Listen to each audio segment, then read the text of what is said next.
আসসালামু আলাইকুম রাহমাতুল্লাহি ওয়া বারাকাতুহু। সুপ্রিয় সম্মানিত দর্শক শ্রোতা, আশা করি মহান রব্বুল আলামিনের দয়ায় আপনারা সকলেই ভালো আছেন।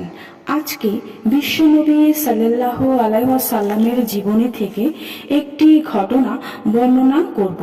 ঘটনার শিরোনাম হচ্ছে আলী রাদিয়াল্লাহু তাআলা আনহু এর ইসলাম গ্রহণ। চলুন ঘটনাটি শোনা যাক। হযরত খাদিজা রাদিয়াল্লাহু তাআলা আনহু এর ইসলাম ধর্মে দীক্ষিত হবার পরদিন আবু তালেবের পুত্র আলী ইসলাম ধর্মে দীক্ষিত হওয়া নিয়ে যে ঘটনাটি ঘটেছিল তা হলো, আবু তালেবের অনেক পোষ্য ছিল, কিন্তু অর্থাগমনের স্বল্পতা হেতু তার পোষ্য পালনে অতিশয় কষ্ট হচ্ছিল। এমন মুহূর্তে মক্কাতে চরম দুর্ভিক্ষ দেখা দিল। মক্কাবাসীগণ একান্ত নিরুপায় হয়ে পড়ল।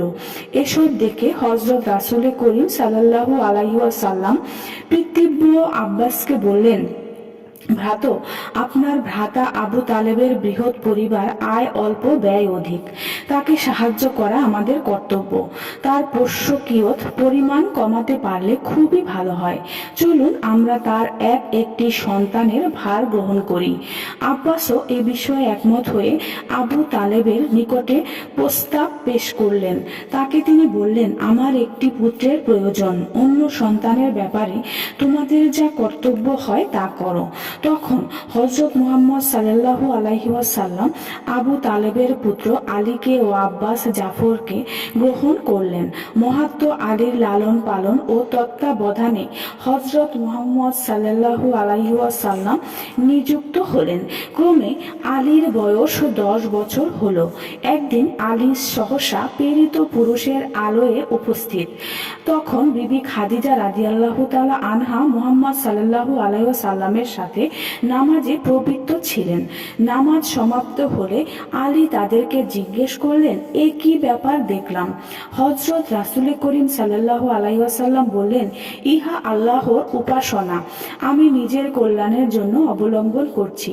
তোমাকেও এ কার্যে নিমন্ত্রণ করছি। তুমি আল্লাহকে একমাত্র অদ্বিতীয় বলে স্বীকার করবে এবং লাত ও সকল দেবতাকে তোমার পরিত্যাগ করতে হবে। যুবক আলী বললেন, আমি এরূপ ধর্মের কথা ইতিপূর্বে আর কারো মুখে শ্রবণ করিনি।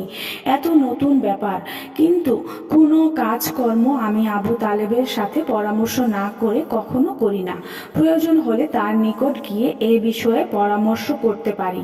তখন হযরত মুহাম্মদ সাল্লাল্লাহু আলাইহি ওয়াসাল্লাম বললেন, হে আলী, তোমাকে এখনই এই প্রতিজ্ঞা করতে হবে যে যদি তুমি ইসলাম ধর্ম গ্রহণ না করো তবে এ বিষয়ে কারো কাছে প্রকাশ করতে পারবে না। মহাত্মা আলী হযরত রাসূল করিম সাল্লাল্লাহু আলাইহি ওয়াসাল্লামের এই প্রস্তাবে সম্মত হয়ে সেই রাত্রি অবস্থান করলেন। এই রাজনীতিতেই তার মনের দ্বার উদ্ঘাটিত হয়ে গেল। অন্তরে জ্ঞানের আলোক প্রকাশ পেল।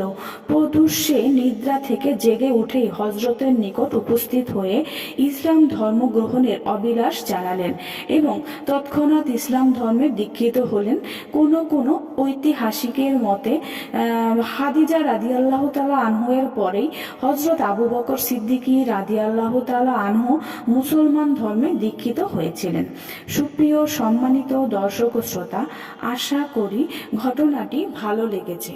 ঘটনাটি যদি ভালো লেগে থাকে অবশ্যই চ্যানেলটি সাবস্ক্রাইব করবেন, লাইক করবেন, কমেন্ট করবেন এবং বেশি বেশি শেয়ার করে দিবেন।